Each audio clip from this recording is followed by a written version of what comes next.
Frank Pellegrino Jr., Frankie to his friends and family, knows how to run a restaurant. He is the fourth-generation co-owner of New York's legendary Italian restaurant, Rao's. Legendary is right. Rao's opened in East Harlem in, get this, 1896. That's 118 years ago. With just 10 tables, it may be the hardest reservation to get anywhere in America. But you could try booking a table at one of Rao's two Western outposts in Las Vegas and Hollywood. And we are delighted to seat Frankie Pellegrino at our table. Good morning. I'm delighted to be here. Good morning. And this is a great-looking table here. What have we got? It sure is. It's a feast. What we have is a classic, tried-and-true signature pasta dish, which we've created with olive oil, basil, tomatoes, mozzarella. I have some beautiful grilled artichokes here. A wonderful string bean salad with potatoes, which is almost like a potato salad. A classic dish that we've been serving for many years at the restaurant since its inception. Roasted peppers with raisins and pinoli nuts.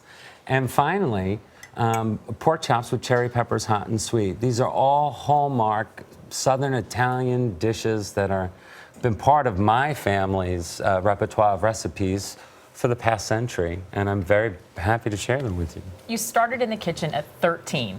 I started at the restaurant at 12 as a Wow. busboy and a tutto fare, which means whatever needs to get done, you have to do. So my responsibilities encompassed an awful lot of hard labor. But you kind of veered off the path for a little bit. Well, there was a wrestling scholarship. You opened an advertising agency. What brought you back to food? What's interesting was I never left the restaurant, and throughout my academic career, I worked in the restaurant. And when I had the opportunity to endeavor into our creative agency, which is an advertising agency, I still worked at the restaurant. My aunt at the time became ill, so my family asked me to come back. And it's always been a part of my life, and quite frankly, I don't know what I would do without it. So thank heaven. I don't know many, well, I can't think of any restaurants that go back as far as this one does. Tell us sort of about the origins, 120 years ago nearly. Yeah, 1896, which is pretty remarkable. It would be my great-great-great-granduncle opened the restaurant. And then it was passed on to my Uncle Vincent, who was my granduncle, and his brother.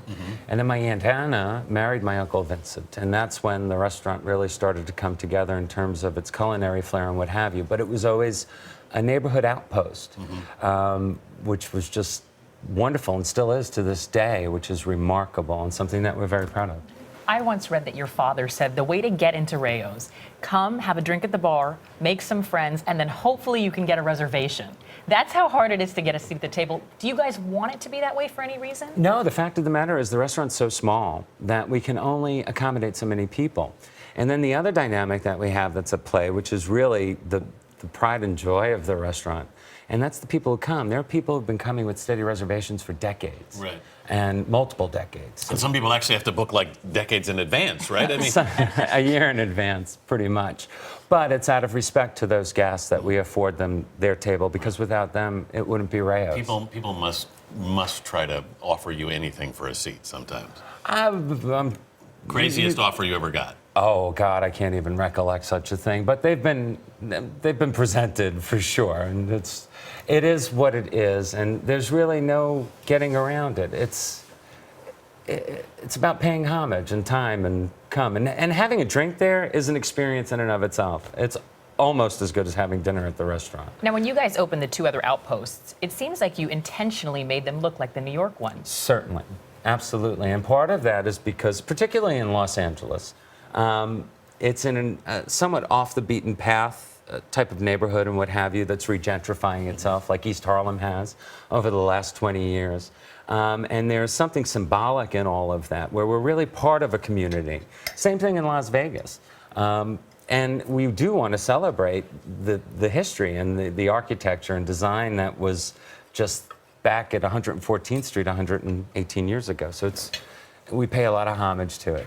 The meal is absolutely delicious. I hope you're enjoying it. We are. I know we never give you a chance to eat. We never let the chefs eat. But We just want to hear from them. That's okay. You have to try these s'mores. We absolutely will, but I want to hand you this dish. You can slide the that. chart. How about you slide it right there? Oh, I didn't realize you already had it. Oh, that's what you're supposed to another sign. one So from yeah, me. yeah.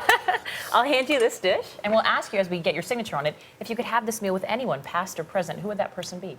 I would have it with a few different people. One is Bubbles, who is a dear friend of mine and worked with me for many years in our Las Vegas outpost. my Aunt Anna and my Uncle Vincent, I would love to have the opportunity to break bread with them again. Sure. And it's through those meals that we've had at the end of the evenings at the restaurant every night that really were part of my evolution. So I wish they were here now to see Frankie this. Pellegrino, thank you so Thank much. you. And for more on Frankie, Rayo's, and the dish, head to our website at CBS This Morning.